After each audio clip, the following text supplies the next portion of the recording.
হয়ে গেছে। আমরা আল্লাহ তাআলা আমাদেরকে 2024 সাল আমরা লেখাপড়া করেছি, 2024 সালের শেষ প্রান্তে আল্লাহ তাআলা আমাদের পৌঁছাইছে। এই জন্য আমরা আলহামদুলিল্লাহ বলি। তো আমরা লেখাপড়া করেছি, যারা আজকে এই বছর বিদায় নিচ্ছ 8ম শ্রেণী, তাদের উদ্দেশ্যে একটা কথা বলতে চাচ্ছি, লেখাপড়া কেবল আমাদের শুরু শেষ হয়নি।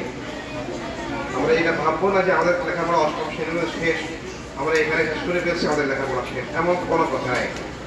আমাদের লেখাপড়ার এখনো অনেক স্তর বাকি রয়ে গেছে। সব স্তরগুলো আমাদেরকে পাড়াই দিতে হবে।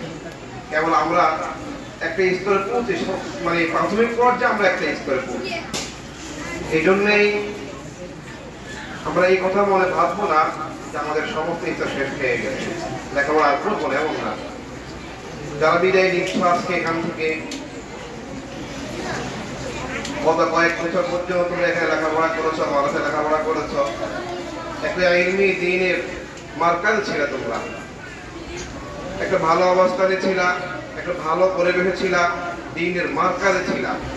দ্বীনের মার্কাজে থাকা অবস্থাতে আমরা যেমন তোমাদের আমল আখলাক, তোমরা যেভাবে চলাফেরা করেছো, যেভাবে আমল আখলাক শিখেছো, এই দ্বীনের মার্কাজ থেকে বাইর হয়ে তোমরা যেখানে যাও না কেন, সেখানেও তোমরা এই মাদ্রাসার নাম সব জায়গায় উজ্জ্বল করার জন্য চেষ্টা করবা। অন্য মাদ্রাসায় যাওয়ার পরে যেন মাদ্রাসা ওয়ালা বলতে না পারে এই বাচ্চাগুলো, এই মেয়েগুলা কোথায় লেখাপড়া করেছে। অর্থাৎ যেখানে স্কুলে ভর্তি হও আর মাদ্রাসায় ভর্তি হও, যেখানে ভর্তি হও, ওই মাদ্রাসার কোনো শিক্ষক যেন বলতে না পারে যে এই মেয়েগুলো কথা বলছে, এবং মুখ থেকে যেন কখনো এই শব্দ উচ্চারণ করতে না পারে যে মেয়েটা,